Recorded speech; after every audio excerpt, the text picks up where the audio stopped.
Hi hello friends, ನಮಸ್ತೆ ಎಲ್ರಿಗೂ. Welcome back to my Anukirana vlogs YouTube channel.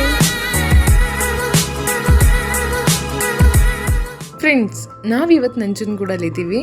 Nanjangud ಅಂದರೆ ಮೊದಲನೇದಾಗಿ ನೆನಪಾಗೋದೇ ನಂಜುಂಡೇಶ್ವರನ ದೇವಸ್ಥಾನ. ಆದರೆ ಇಲ್ಲಿ ಇನ್ನೂ ಒಂದು ವಿಶೇಷ ಇದೆ. ಅದೇನಂತ ಅಂದರೆ ರಾಘವೇಂದ್ರ ಸ್ವಾಮಿಗಳ ಮಠ.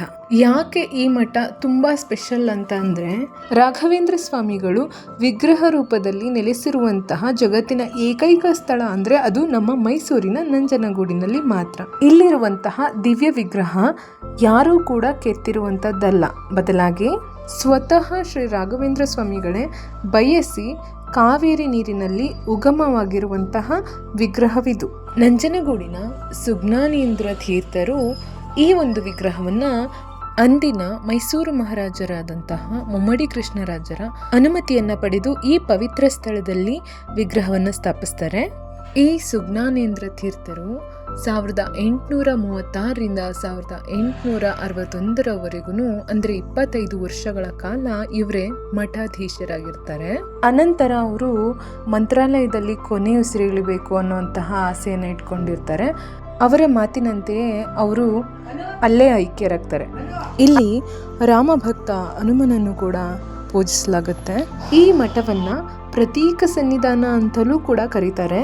ಇದಿಷ್ಟು ಕೂಡ ಈ ಮಠದ ಬಗ್ಗೆ ಒಂದು ಕಿರುಪರಿಚಯ. ಹೀಗೆ ನಾವು ದರ್ಶನವನ್ನು ಮಾಡಿ ಅದಾದ ನಂತರ ಮಠದ ಒಳಾಂಗಣದಲ್ಲಿ ಒಂದಷ್ಟು ಹೊತ್ತು ಕೂತಿದ್ವಿ. ಅಲ್ಲಿನ ವಾತಾವರಣ ಹೇಗಿತ್ತು ಅಂದರೆ ತುಂಬ ನಿಶ್ಶಬ್ದತೆಯಿಂದ ಕೂಡಿದ್ದು ಪ್ರಶಾಂತವಾಗಿತ್ತು. ಇನ್ನೂ ಸ್ವಲ್ಪ ಹೊತ್ತು ಕೂರೋಣ ಅನ್ನೋ ಹಾಗಿತ್ತು. ನಿಮಗೂ ಕೂಡ ಖಂಡಿತ ಅಲ್ಲಿ ಹಾಗೆ ಅನಿಸುತ್ತೆ. ಇದು ನನ್ನೊಬ್ಬಳ ಅಭಿಪ್ರಾಯ ಅಲ್ಲ, ಬಹುಪಾಲು ಭಕ್ತರ ಒಪಿನಿಯನ್ ಅಂತಾನೆ ಹೇಳ್ಬೋದು. ಇದಿಷ್ಟು ಇವತ್ತಿನ ವಿಡಿಯೋ ಫ್ರೆಂಡ್ಸ್. ಈ ವಿಡಿಯೋ ನಿಮ್ಗಿಷ್ಟ ಆಗಿದ್ರೆ ಸಣ್ಣದೊಂದು ಲೈಕ್ ಕೊಟ್ಟು ನನಗೆ ಸಪೋರ್ಟ್ ಮಾಡಿ. ಯಾರೆಲ್ಲ ಸಬ್ಸ್ಕ್ರೈಬ್ ಮಾಡ್ಕೊಂಡಿಲ್ಲ ಈಗಲೇ ಸಬ್ಸ್ಕ್ರೈಬ್ ಮಾಡ್ಕೊಂಡು ನನ್ನ ವಿಡಿಯೋನ ನೋಡಿ ಅಂತ ಹೇಳ್ತಾ, ಮತ್ತೆ ಮುಂದಿನ ವಿಡಿಯೋದಲ್ಲಿ ನಿಮ್ಮ ಮುಂದೆ ಸಿಗ್ತೀನಿ. ಅಲ್ಲಿವರೆಗೂ ಹೆಲ್ತ್ನ ಚೆನ್ನಾಗಿಟ್ಕೊಳ್ಳಿ, ನಗ್ನಗ್ತಾ ಇರಿ, ಆರೋಗ್ಯವಾಗಿರಿ ಅಂತ ಹೇಳ್ತಾ take care, bye and friends, thank you for watching.